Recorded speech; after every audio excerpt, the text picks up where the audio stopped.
Olá, uma ótima noite para você que acompanha a nossa programação. Seja muito bem-vindo a mais uma edição do Vejam Só. Mais um programa, mais um debate preparado com muito carinho, muita dedicação para você que curte, nos acompanha, gosta do Vejam Só. E a nossa oração é que esse programa seja bênção, edifique a sua vida.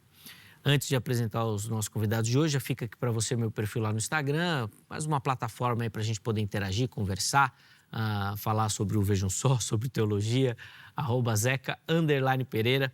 Espero, aguardo a sua mensagem por lá também, tá bom? É importantíssimo esse seu feedback.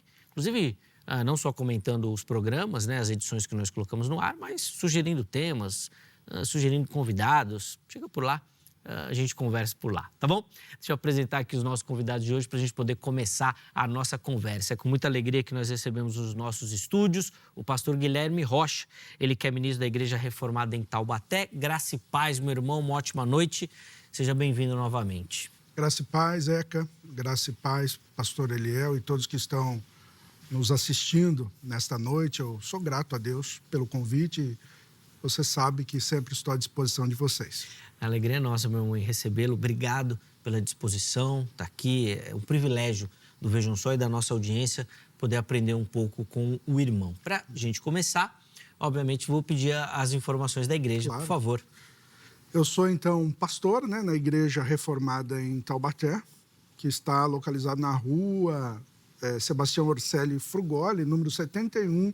O bairro é o Monte Belo, como disse, na cidade de Taubaté, interior de São Paulo. Você que é da região, nos visite, preste culto conosco lá, domingo às 19h30 e quinta, escola bíblica, que acontece no mesmo horário, 19h30.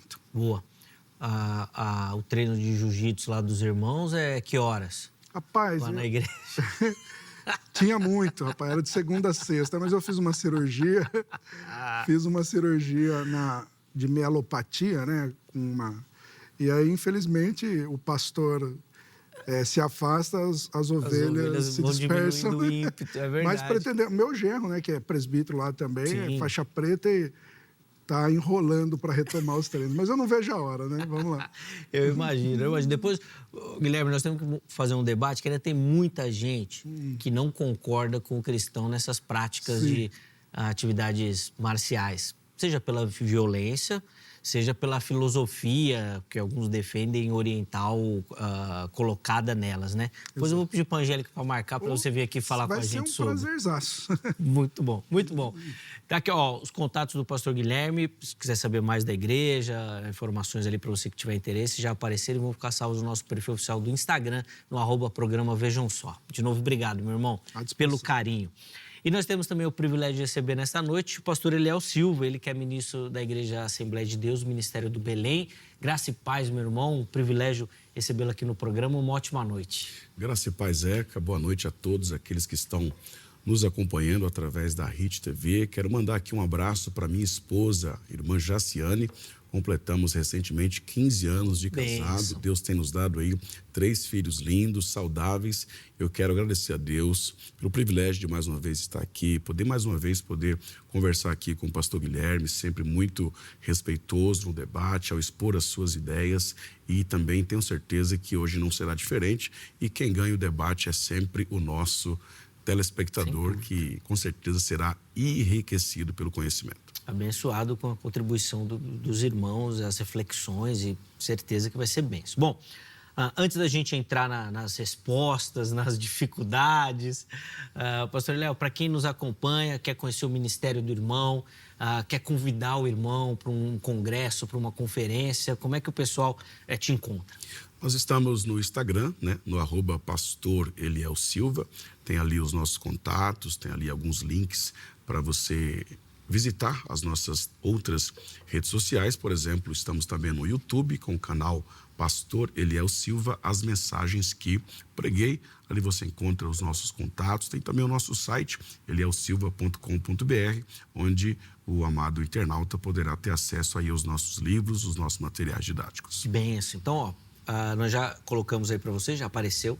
Mas nós vamos deixar as informações salvas também no nosso perfil oficial do Instagram, o @programa Vejam Só, para você poder acessar, tá bom? De novo, obrigado, meu irmão, pelo carinho. Deus continue abençoando, derramando graça, sua vida, ministério. e família também.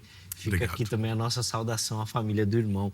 Que Deus continue abençoando. Bom, vamos lá para a nossa conversa de hoje. A pergunta é: quando vai acontecer o tribunal de Cristo e como ele será?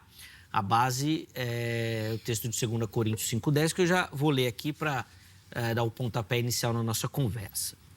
Porque é necessário que todos nós compareçamos diante do tribunal de Cristo, para que cada um receba segundo o bem ou o mal que tiver feito por meio do corpo. Eu li aí na Nova Almeida Atualizada, tá bom? Essa é a versão que eu utilizei. Bom, o pastor Guilherme vai começar com a introdução, o caminho, a linha que ele vai seguir. Depois o pastor Eliel também vai ter a oportunidade. E aí eu abro a enquete para você responder e participar também, tá bom? Vamos lá, pastor Guilherme, quero te ouvir. Maravilha. Então, acredito teologicamente, à luz de uma visão, né, visão reformada, que o arrebatamento, né, esse tribunal, na realidade, acontece ligado diretamente ao arrebatamento. Ou seja, a segunda vinda de Cristo, né? Na manifestação final, o Senhor, quando ele traz consigo, na sua vinda, os galardões, a qual distribui para a igreja, mas esse tribunal é concomitante com o julgamento também dos ímpios. E por isso que é importante dizer, e essa distinção que faz melhor o nosso amado compreender, que o arrebatamento não é o arrebatamento para os céus, e sim o encontro do povo de Deus com o rei que retorna para Apocalipse 21, que é o novo céu e a nova terra, mas nesse estado acontece o grande tribunal de Cristo. Então, essa é a defesa que vamos trilhar. Boa. Depois, pastor Guilherme, acho que é até interessante o irmão fazer uma explicação do arrebatamento, porque fala arrebatamento, talvez 90% da nossa audiência vai pela linha que o Eliel defende, né, de pré-tribulacionismo, que é mais comum. Tá? Mas daí depois o irmão vai ter tempo de aprofundar a ideia também. Bom, pastor Eliel, quero te ouvir também como é que o irmão responde a nossa pergunta tema de hoje. Por favor. Quando ocorrerá o tribunal de Cristo, concordo com o pastor Guilherme, ele ocorre logo após o arrebatamento da igreja. Nós temos alguns textos para defender essa doutrina. 1 Pedro, capítulo 5, versículo 4, diz claramente: ora, logo que o Supremo Pastor se manifestar, recebereis a imarcessível coroa da glória. Quando e onde receberemos a imarcessível coroa da glória? No tribunal de Cristo. E quando isso acontecerá? Logo que o sumo pastor, que é Cristo, se manifestar, a igreja, ou seja, a sua vinda. Apocalipse 22:12 também diz: eis que venho sem demora, e comigo está o galardão que tenho para dar a cada um segundo as suas obras. Então, esses dois textos, eles associam o arrebatamento e o tribunal de Cristo com a sequência de que primeiro vem o arrebatamento e logo após o tribunal de Cristo. Esse arrebatamento, juntamente com o tribunal de Cristo, ele ocorre antes do período da grande tribulação e diferentemente do juízo final, que ocorre somente após o milênio.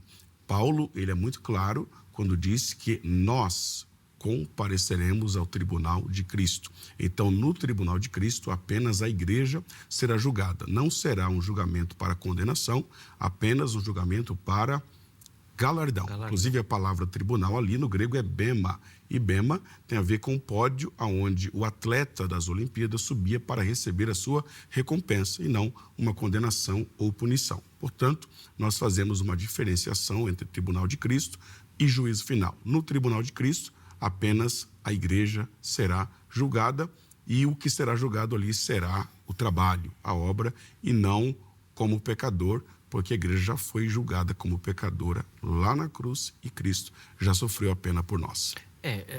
Até porque também na sua ideia, se foi arrebatada, é porque já vamos dizer assim, foi julgada, né? Exatamente. Caso não tivesse passado nesse julgamento, ficaria. Exatamente. E no juízo final, a Bíblia diz claramente que nós não estaremos na posição de réu, sim na posição de juiz, porque julgaremos anjos, demônios juntamente com Cristo. Você viu, pastor Guilherme, que eu falei que era bom o irmão explicar o arrebatamento, claro. Porque ele falou que ele concorda contigo, né? Mas que você falou uma coisa, ele disse outra. Isso, tem que ter um ponto distinto aí. Né? Apesar das concordamos sobre o tribunal, mas não sobre o arrebatamento. Exatamente. Mas quando ele fala arrebatamento... Bom, e vai explicar na sequência. Calma. Claro. Deixa eu abrir para você a enquete. Participe, vote, nos ajude na construção do programa. É só acessar o Instagram, @programa Vejam Só. A pergunta lá é a seguinte. Você entende o julgamento do Tribunal de Cristo como? 2 pontos. Recompensa é a primeira opção. Prestação de contas, né? Juízo, segunda opção. Ou a terceira opção, os dois, que é o famoso não sei. Você não sabe se é um, se é o outro, vai lá nos dois, que é o não sei, que você está em dúvida e não tem uma posição definida ainda, tá bom? Então vai lá, vote, participe. Quero contar com a sua contribuição também. No final do programa nós vamos colocar o resultado da enquete no ar. Vamos lá, pastor Guilherme, quero te ouvir então sobre a temática que nós já colocamos aqui, já conversamos um pouco.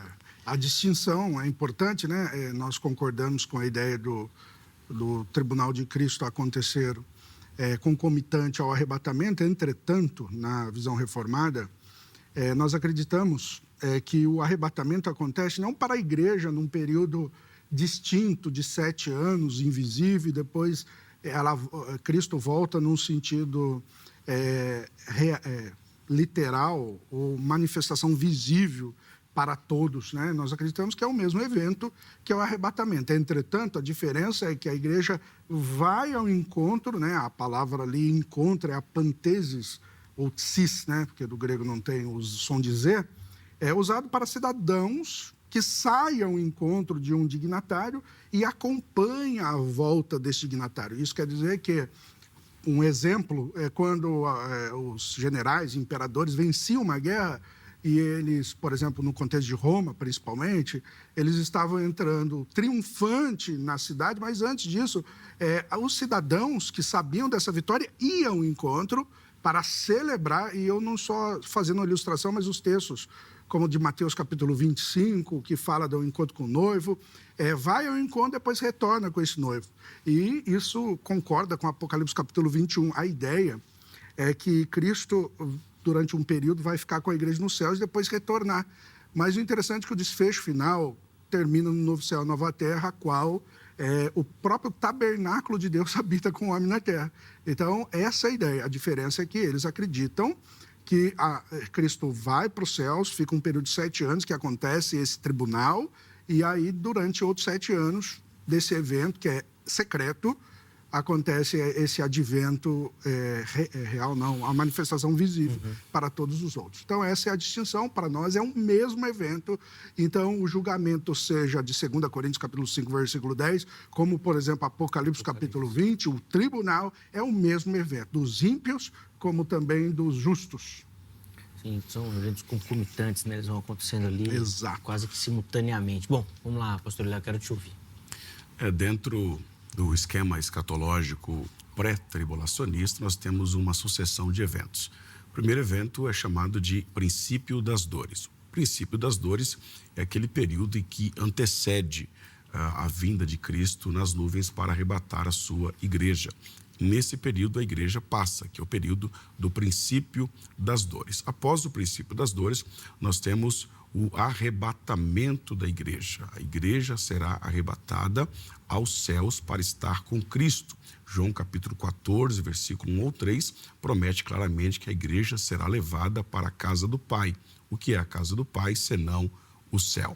Então, a igreja se encontra com Cristo nos ares e vai para o céu. Nos ares ocorre o tribunal de Cristo. Após o tribunal de Cristo, a igreja adentra nas bodas do Cordeiro já galardoada. Enquanto isso, concomitantemente, ocorre aqui na Terra o período da grande tribulação, que durará 7 anos, porque trata-se da 70ª semana de Daniel. Findado o período tribulacional aqui na Terra e findadas as bodas do Cordeiro, Jesus retorna à Terra com a igreja já vem galardoada, ela vem com Cristo nas nuvens. Jesus Cristo aparece e todo olho o vê, a glória dele se manifesta e então ocorre o julgamento das nações. O julgamento das nações serve para mostrar quais nações irão participar do milênio e quais nações não participarão do milênio. Ocorre então o milênio, que são 1000 anos literais. Satanás é preso durante 1000 anos, não haverá influência externa de Satanás no período do milênio e ao cabo de 1000 anos Satanás será solto, seduzirá as nações da terra e liderará ali uma revolta contra Cristo, que será o rei de toda a terra. Então ocorrerá, depois de tudo isso, o juízo final, aonde os ímpios serão julgados e condenados, juntamente com Satanás, e seus anjos serão lançados no lago de fogo, que é a Guiena. Depois do juízo final, que é o grande trono branco, então ocorrerá o advento do nosso estado eterno, que é novos céus e nova terra. Então, nós entendemos que há uma distinção aí de 1007 anos entre tribunal de Cristo e juízo final. O tribunal de Cristo ocorre logo após o arrebatamento da igreja nos ares e o juízo final ocorre no final do milênio. Ele serve para condenação. Já o tribunal de Cristo para recompensa. Nós não vemos Paulo falando no contexto do tribunal de Cristo condenação de ímpios, só fala da igreja sendo julgada, suas obras. Sim. E julgada nesse aspecto de obra, né, de recompensa, não de condenação ou aprovação. Vamos lá, pastor Guilherme. Legal. O texto de João, capítulo 5, versículo 28 ao 29, que é o mesmo de Daniel, capítulo 12, verso 2, que diz: não vos maravilheis disso, porque vem a hora em que todos os que se acham nos túmulos ouvirão a sua voz e sairão. Os que tiverem feito bem para a ressurreição da vida e os que tiverem praticado o mal para a ressurreição do juízo. Então veja que Mateus, capítulo 25, versículo 31 ao 34, diz: quando vier o Filho do Homem na sua majestade, todos os anjos com ele, então se assentará no trono da sua glória e todas as nações serão reunidas em sua presença. Ele separará um dos outros, como o pastor separa dos cabritos as ovelhas. Porá as ovelhas à sua direita, mas o cabrito à esquerda. Então dirá o rei que estiverem à sua direita: vinde bendito do meu Pai, entrai na posse do reino que vos está preparado desde a fundação do mundo. Então veja que o próprio Cristo está dizendo deste evento, a qual é um evento só. E claro que então Paulo, como João, em Apocalipse e outros, principalmente eles mencionados, eles vão explicar esse evento fazendo desdobramentos, mas nós não podemos identificar esses eventos sendo explicados como um desdobramento de um período diferente entre essa hermenêutica dispensacional, principalmente baseado lá nas 70 semanas de Daniel, que se coloca um hiato, como eu já disse, da penúltima para a última semana, que realmente, sinceramente, exegeticamente, a gente não vê isso no texto, né? Você vai precisar de outros elementos.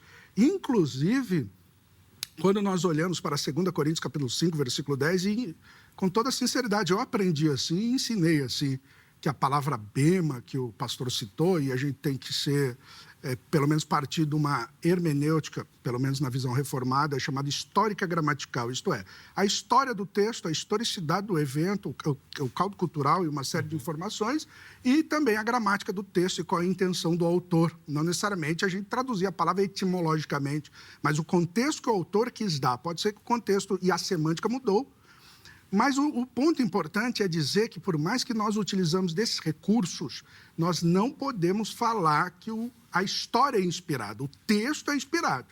Mas se a gente basear a nossa interpretação baseada na história, a gente está colocando a história junto com o texto bíblico, a qual ele é inspirado e a história não.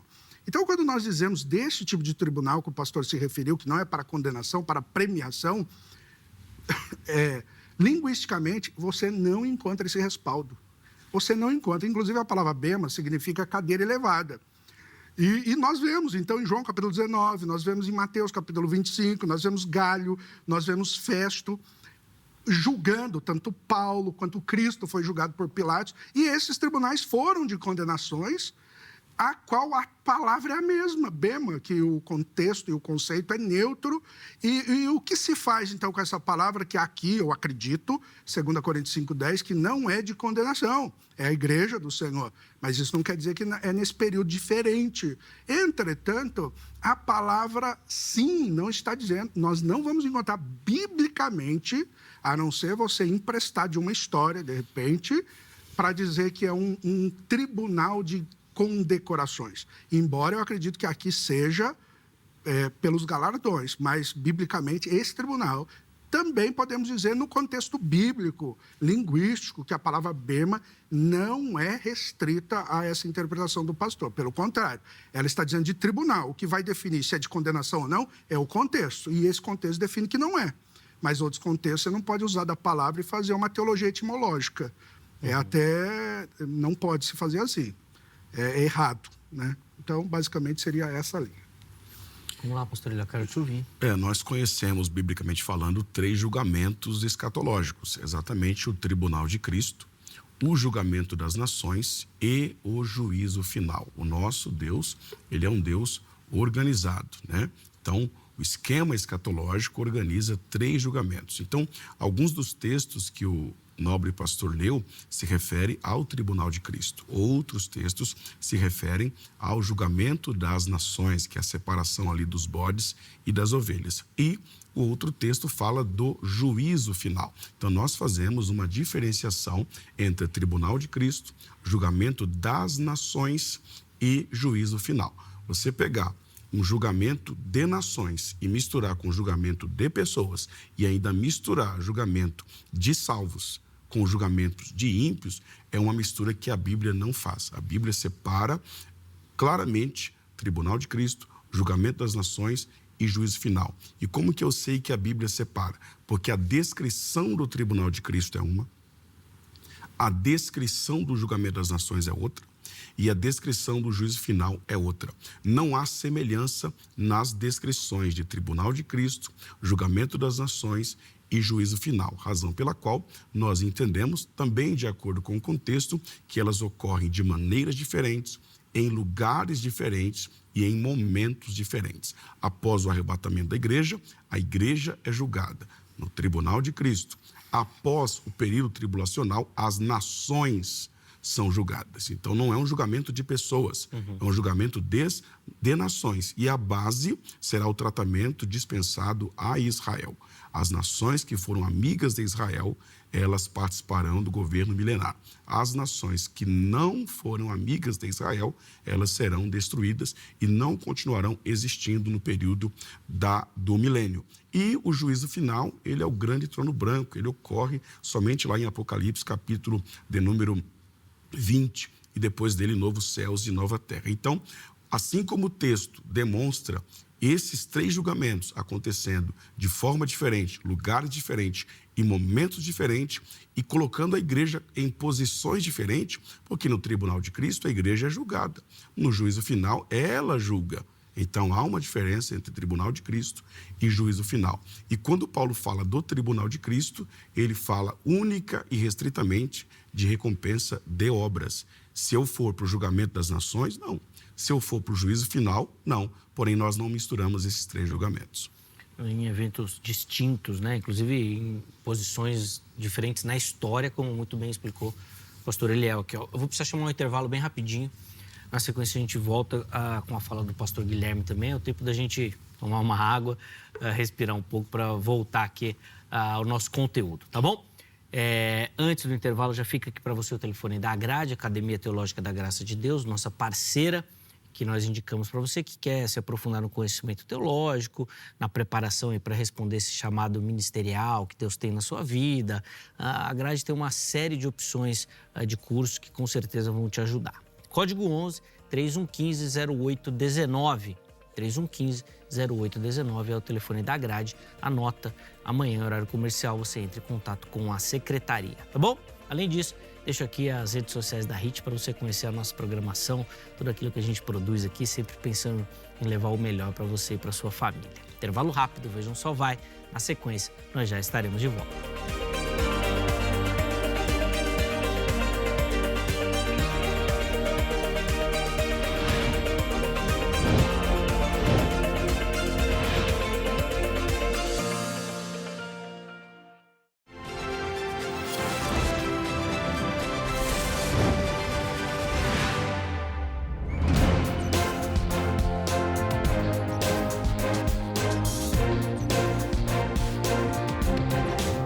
Muito bom, já estamos de volta aqui com o Vejam Só, depois de um intervalo bem rapidinho, hoje falando sobre o Tribunal de Cristo, o texto lá de 2 Coríntios 5:10, pastor Guilherme Rocha, pastor Eliel Silva, já deram as suas contribuições, o primeiro bloco foi de muito conhecimento, nós vamos avançar um pouquinho mais aqui, na medida do possível, é claro, no bloco, nesse segundo bloco, tá bom? Pastor Guilherme, nós encerramos o primeiro bloco com a fala do pastor Eliel, colocando bem claramente a distinção desses tribunais em momentos históricos diferentes, com objetivos diferentes, numa perspectiva completamente contrária que o irmão tem defendido. Então, a gente quer te ouvir também, por favor. Ok. Claro que a Bíblia, ela separa, e vamos supor que eu concorde que esses eventos são distintos, mas há uma necessidade de você colocar no texto a temporalidade deles, ou na distinção temporal. A pergunta é, e tem um grande teólogo que ele faz uma pirâmide de hierarquia de interpretações bíblicas. E a primeira, ele diz afirmações diretas da Escritura. A segunda é implicações diretas da Escritura. E a terceira é implicações prováveis, ou conclusões indutivas. E vai subindo, conclusões inferidas. Mas a afirmação direta das Escrituras não permite essa possibilidade. Agora, como método pedagógico, se eu posso colocar assim, o que Paulo, como João, está falando da distinção é a maneira que cada um vai ser julgado. O pastor colocou 3 tipos de julgamento. Vamos supor que eu concordo com esses 3 tipos de julgamento, mas por que eu preciso concordar que eles serão em um período invisível, a qual Cristo arrebata a igreja de forma invisível? Isso aí nós não vemos. Anterior ao século XIX, isso foi uma visão extremamente recente, John Nelson Darby, e aí, por que eu preciso colocar isso no texto? O texto não permite. O hiato que é colocado nas 70 semanas de Daniel para substanciar esse método hermenêutico não é coerente, e Jesus, é claro, e o apóstolo João, como apóstolo Paulo, ele está vendo esse evento de Mateus, capítulo 24, João, capítulo 5, versículo 28 e 29, a qual diz que os que tiverem feito bem serão ressuscitados para a vida, e os que tiverem praticado o mal serão no mesmo evento, como está lá em Apocalipse, capítulo 1, versículo 7, que diz, eis que vem com as nuvens. É o arrebatamento, não é possível. Ou é um outro evento. E todo olho verá, e inclusive, como eu já disse, até os que se transpassaram. Então, é um evento único, não está bagunçado, tanto é que eles explicam como que é julgado o cristão, segundo as suas obras. E eu, como calvinista, eu acredito que somos salvos integralmente pela graça, ok? Integralmente. Só a graça nos salva. Em contrapartida, isso não quer dizer que nós não somos salvos pela obra. Mas esta obra não é do pecador, mas a obra de Cristo, que é aplicada sobre o pecador. Então, quando você ser julgado nesse dia, você é julgado pela obra de Cristo e pela santificação por meio dessa obra, a qual você vai receber o galardão. Então, há um julgamento para o ímpio, há um julgamento para o crente no mesmo momento. E o que impede isso? E como nós olhamos para as Escrituras, e as Escrituras falam assim, Deus quer separar, um período é esse, um período é outro. A Bíblia não fornece esse elemento. E por isso eles desdobram a explicação de Jesus, que será o mesmo momento, entretanto, como é feito cada um deles nesse mesmo momento. Boa. Vamos lá.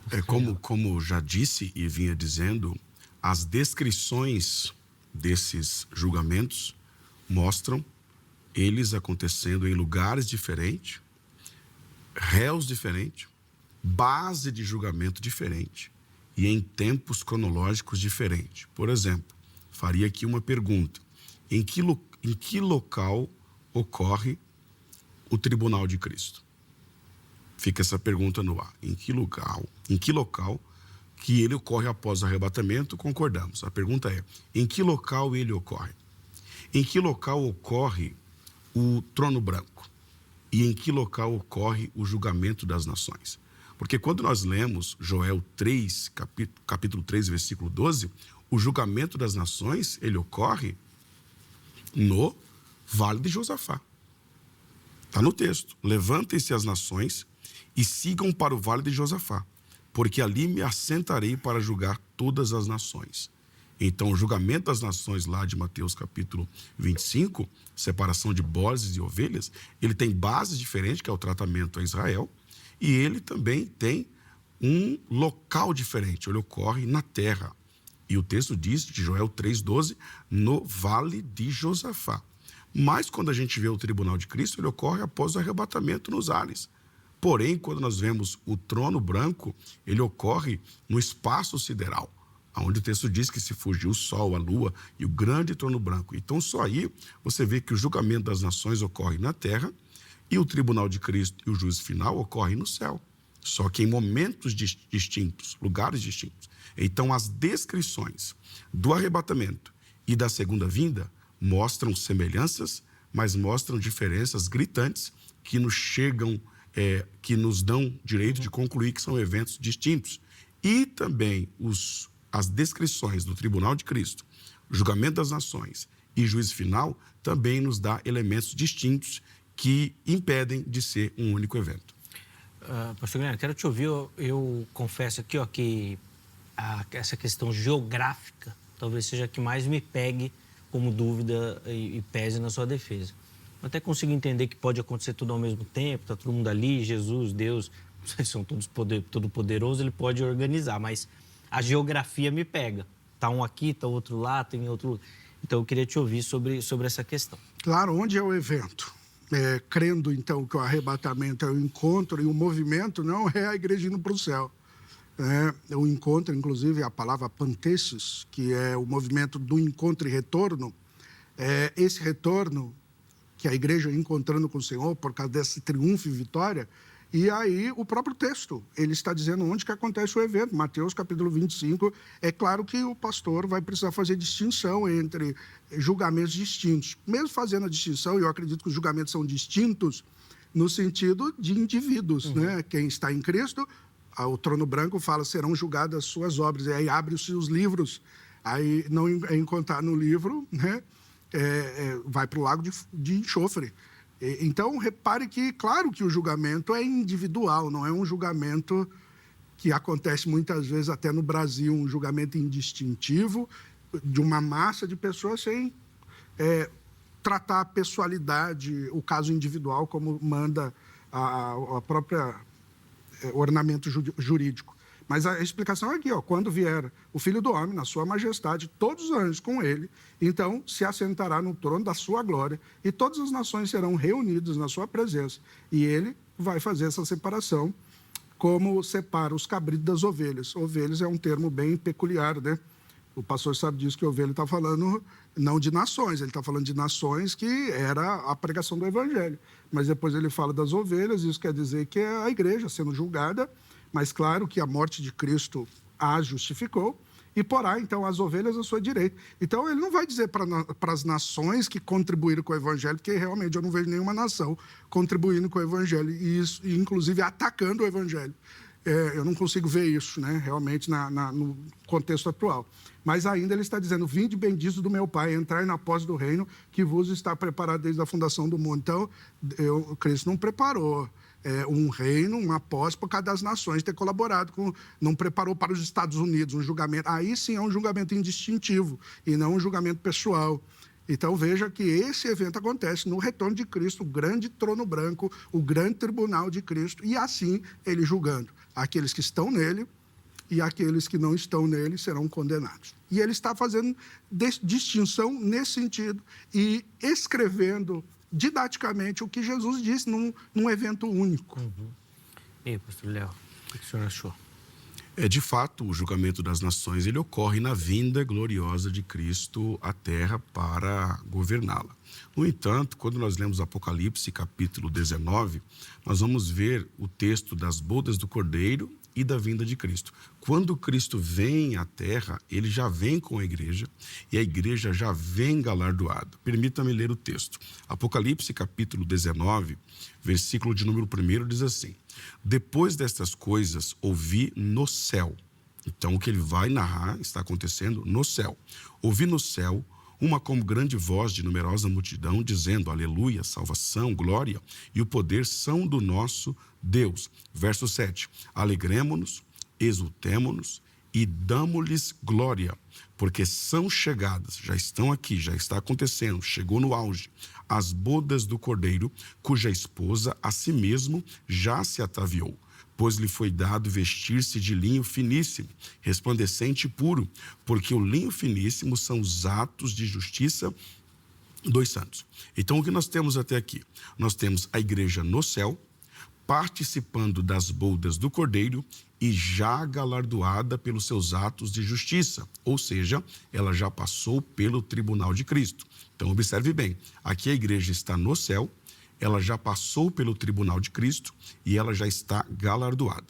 Aí o verso 11 nós temos a vinda de Cristo. O texto diz: vi o céu aberto e eis um cavalo branco, o seu cavaleiro se chama Fiel e Verdadeiro, julga e peleja com justiça. O céu está aberto.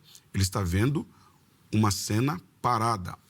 Os seus olhos são como chamas de fogo, na sua cabeça há muitas diademas. Tem um nome escrito que ninguém conhece, senão ele mesmo, e está vestido com manto tinto de sangue, o seu nome se chama o Verbo de Deus. E seguiam-nos os exércitos que há no céu, montados em cavalos brancos, com vestiduras de linho finíssimo, branco e puro. A mesma descrição do versículo de número 8, que fala que essas vestes são os atos de justiça. Então, o que nós temos aqui? Nós temos a igreja no céu, nas bodas do Cordeiro, galardoada, voltando com Cristo para a terra.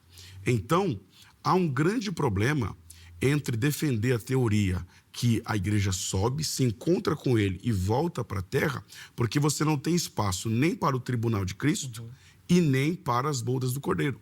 Porque as bodas do Cordeiro ocorrem claramente no céu, em um momento em que a igreja já está galardoada. Então, se a igreja sobe, se encontra com ele e já desce, nós não temos espaço para que as bodas do Cordeiro aconteçam no céu e que a igreja já esteja galardoada, ou seja, o tribunal de Cristo também já deveria ter acontecido. Já o pré-tribulacionismo deixa um espaço de 7 anos para que ocorra no céu o tribunal de Cristo e as bodas do Cordeiro. O mid-tribulacionismo deixa um espaço de 3 anos e meio para esses dois eventos. Já o pós-tribulacionismo não deixa nenhum espaço para que esses eventos aconteçam no céu. Sem espaço nenhum, né? Nosso tempo está apertadinho, então, para ter mais 2 falas de cada, 2 minutinhos para cada fala, tá bom? Eu aviso aqui quando der o tempo para a gente poder organizar. Vamos lá, pastor. Então, o pastor disse que o pré-tribulacionismo deixa um espaço de 7, o mid 3 anos e meio e o amilenismo não deixa nenhum pós. Não, realmente não é assim. O pós-tribulacionismo, o amilenismo, ele deixa um espaço eterno para as bodas do Cordeiro. Não deixa de 7 anos, de 3 anos e meio. É eterno as bodas do Cordeiro. E no próprio contexto que o pastor citou, ali está falando, ao mesmo contexto, o julgamento. Inclusive de Apocalipse capítulo 19.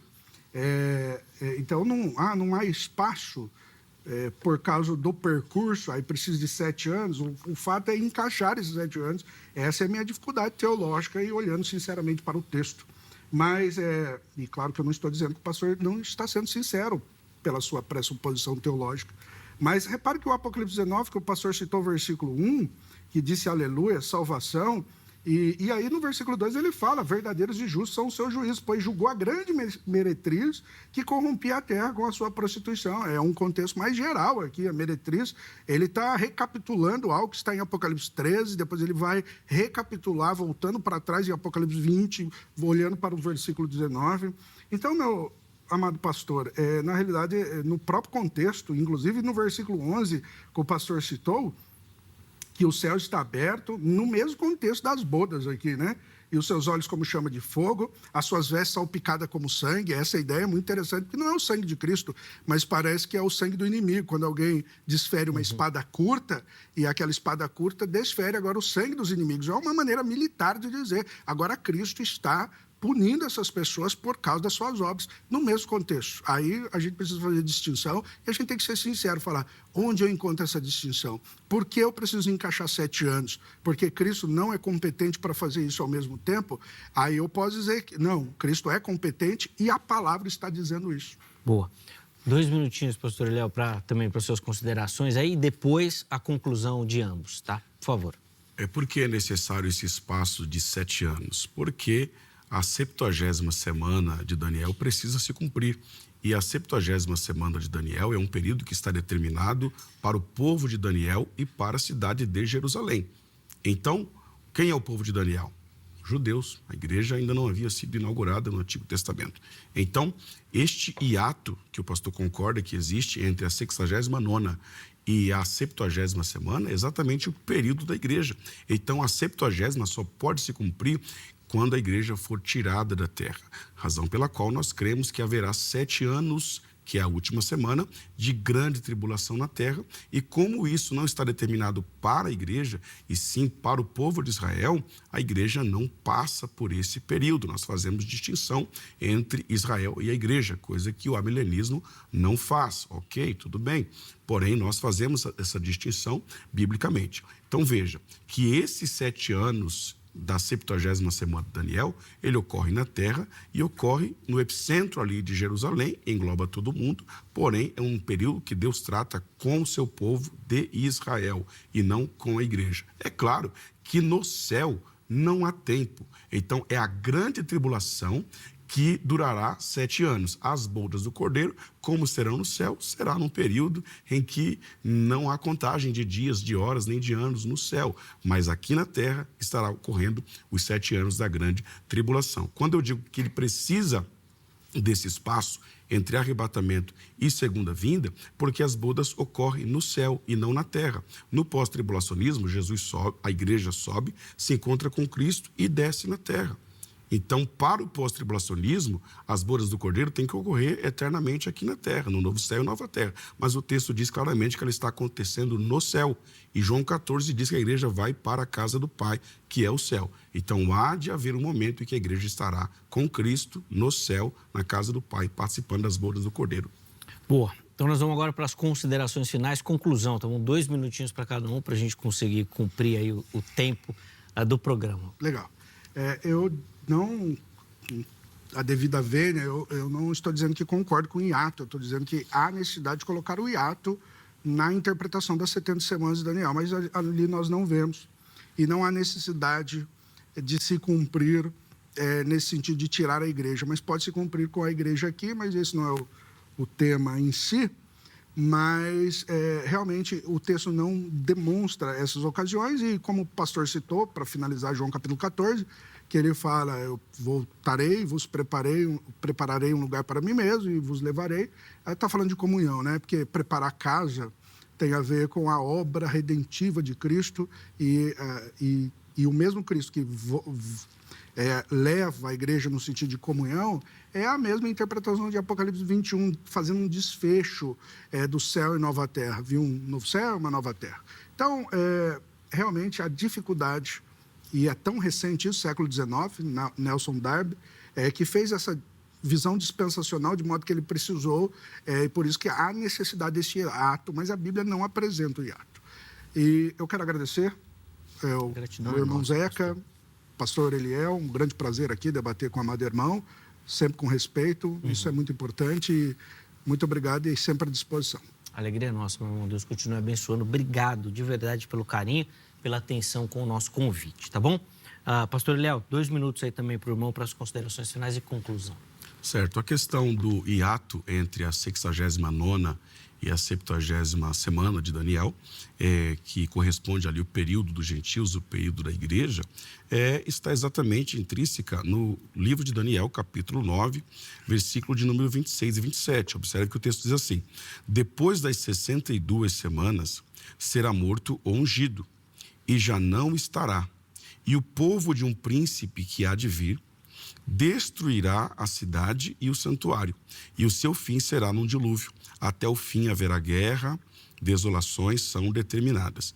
Ele fará firme aliança com muitos por 1 semana. Na metade da semana, fará cessar o sacrifício e a oferta de manjares. Sobre a asa das abominações virá o desolador, até que a destruição que está determinada se derrame sobre a terra. Observe que as 62 semanas aqui, ela vem após as primeiras 7. 7 mais 62, 69. O que ocorre no findar da 69ª semana? Será morto ungido, a morte de Cristo. Aí o texto diz, e o povo de um príncipe que há de vir destruirá a cidade e o santuário. Isso aconteceu no ano 70. Jesus morreu no ano 28, 29 depois de Cristo, já a destruição de Jerusalém no ano 70. Se você pegar do ano 28 ao ano 70, nós não temos uma semana de anos. Então, necessariamente, temos aqui esse espaço de tempo. E somente depois do que o verso 26 descreve, é que nós temos a 70ª semana, verso 27. E ele fará firme aliança com muitos por uma semana. Então, nós temos, biblicamente, um intervalo entre a 69ª e a 70ª semana de Daniel, que é o período da igreja. Quando se trata do tribunal de Cristo, nós acreditamos que trata-se do julgamento da igreja, em que as obras da igreja serão recompensadas. E a grande lição que fica para nós nesse debate é que nós não podemos ficar julgando uns aos outros nesse sentido, porque aquele grande dia julgará cada um de nós. Chegará, que bênção. Obrigado, pastor, pelo carinho. Deus continue te abençoando. Para você, meus irmãos que nos acompanharam, o contato dos nossos convidados, eles estão à sua disposição no nosso perfil oficial do Instagram, tá bom? No @programa Vejam Só, para você tirar dúvidas, comentar, mandar mensagem, tudo por lá, tá certo? Vamos colocar na tela aí rapidinho o resultado da enquete para a gente poder encerrar. Você entende o julgamento do Tribunal de Cristo como 28% dos nossos internautas como recompensa, 22% como prestação de contas e 50% optaram por aquela opção que indica a dificuldade de saber, né? Eu não sei, então que ainda estavam em dúvidas. Quero agradecer demais a todo mundo que votou, que participou, que deu o carinho da sua audiência. Espero que o programa tenha ajudado nessa compreensão, nessa distinção aí dos tribunais, das situações, de como tudo ocorre, em que momento histórico e como ele será, tá certo? Muito obrigado a você que deu o carinho da sua audiência. A edição de hoje fica por aqui. Amanhã, se Deus permitir, nós estaremos de volta com mais um Vejam Só. Forte abraço e até a próxima.